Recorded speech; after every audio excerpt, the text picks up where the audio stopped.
Helmut, it's good to be back in Perth, Amboy, a community that I love coming to, and it represents in so many respects the soul of our state. So I'm thrilled to be back. I know we were moved indoors by some challenging weather, but it's pretty nice in here, and this mural's got very significant meaning to it, so honored to be here. It's always a pleasure, Helmut, to be with you and to be in this great community. It is also a great pleasure today to be with some folks who you've already, for the most part, recognized. I want to give Ken Ortiz a big shout out, who is the, Ken apparently brought his fan club with him this morning, which is, here you go, they're well paid. I slipped them a 20. But Ken is the superintendent of recreation, does an incredible job. Great reputation, Ken. Great to be with you.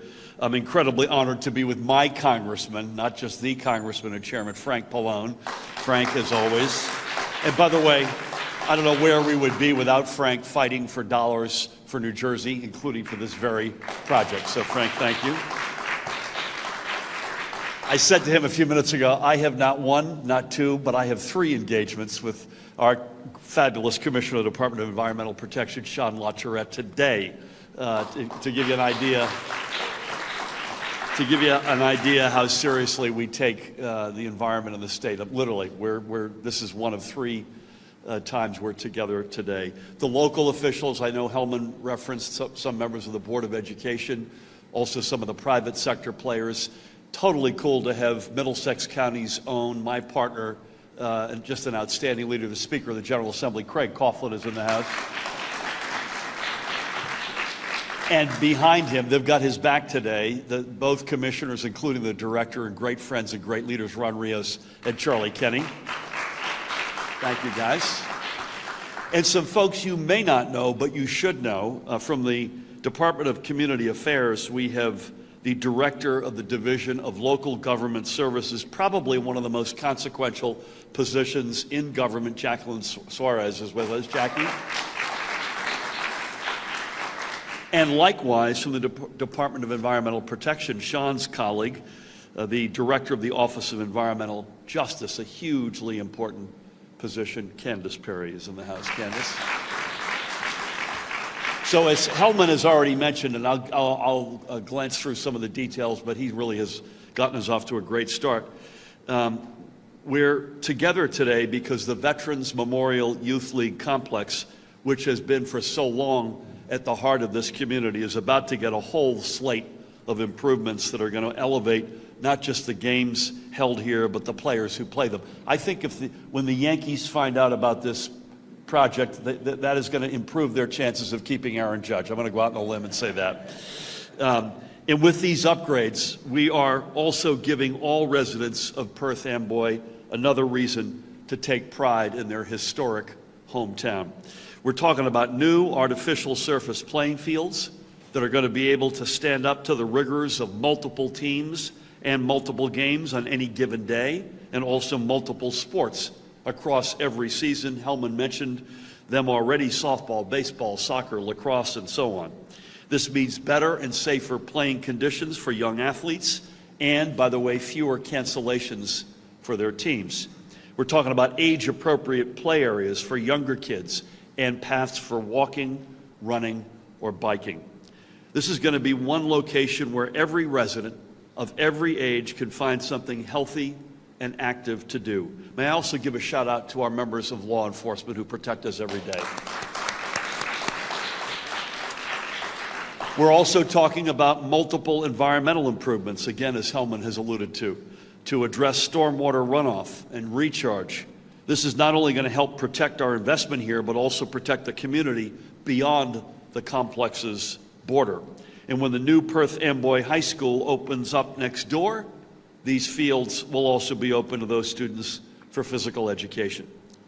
It takes local leadership committed to investing the time and effort necessary to build something like this, something that will have such a tremendous impact on the city's quality of life for years to come. So to Helmut and Ken and their colleagues, they are showing that type of leadership in their work to get this project funded and moving forward. Turning these well-worn playing fields into fields of dreams is going to take an overall investment of about $6 million. And by working together, we're helping meet this need with minimal impact on local taxpayers. From the state side, across the past two budgets, and again, I want to give the Speaker a huge shout out here because I can't sign a budget until it's sitting in front of me on my desk, passed by the legislature. We have invested a total of $2 million in open space funds through the Department of Community Affairs to help move this project forward. And again, as Helman alluded to, through the Department of Environmental Protection, more than $1 million is in the pipeline from the Green Acres program. And I mentioned this earlier. Thanks to the great leadership of the chairman, Congressman Frank Pallone, another $1.5 million is slated from the federal government. This is a local project, but it's going to have a broad impact.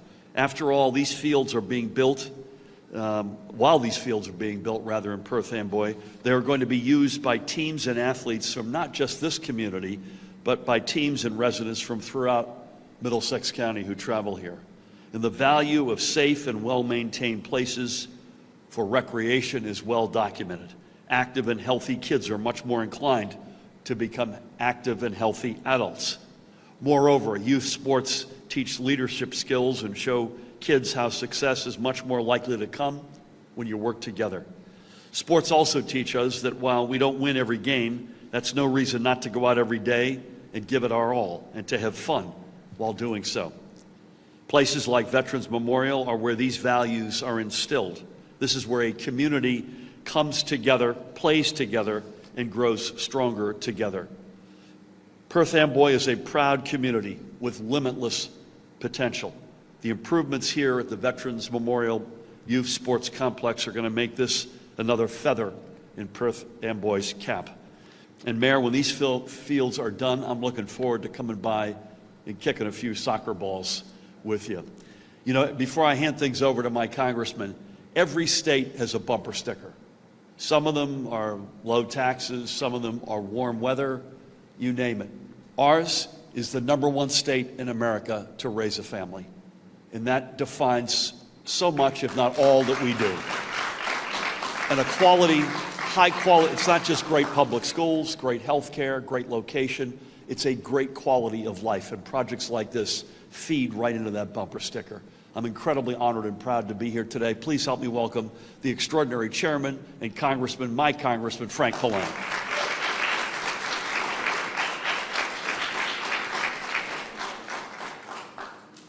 Thank you, Governor, for all that you do and for bringing this money to Perth Amboy. I really just want to stress what you said about working together. I'm not going to repeat what's going to be accomplished here because I think we've already heard a lot of details about it and how great it will be. But when the governor says working together, I mean, it's true, and we have every level of government here today, whether it's the federal, it's the state, or it's the county or the local.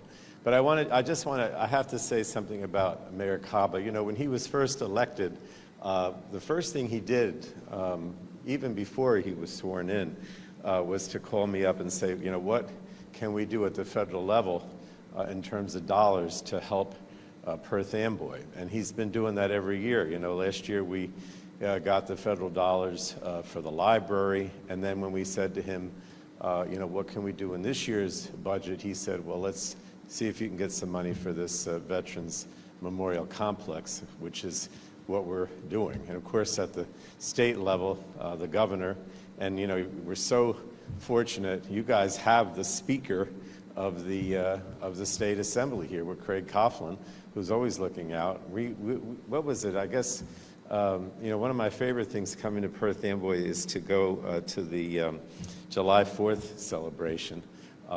We got the thing over here about the Bill of Rights, but the proprietary house is another thing, Craig, that you worked so hard on getting funding for, and it looks great. When we were there over July 4th, we saw the effects of that state funding as well. I don't want to repeat everything that's already been said, but and the county. I mean, look, Ron and Charlie, we know what they do in terms of the county, particularly with open space. But I did want to say, I think the most significant part of this, in some ways, and that's why it's great that Sean LaTourette is here with the DEP, is the fact that kids that live in the city have the opportunity to enjoy the outdoors more. Because think about it, I mean, Perth Amboy is such a beautiful place, right? On the bay, on the river, there's so many opportunities for recreation. And when the governor was describing, or maybe the mayor was describing this, he mentioned not only the fresh air, but the pond and fishing and, you know, kids getting outside for recreation. That's one of the reasons why I think that Perth Amboy is so great, because it's a city. I mean, I guess you could say it's a kind of inner city, but at the same time, because it's on the water and there's so many opportunities to be outside, that it's very special. And so with this, we're going to make it even more special. So thanks again. Am I supposed to introduce you?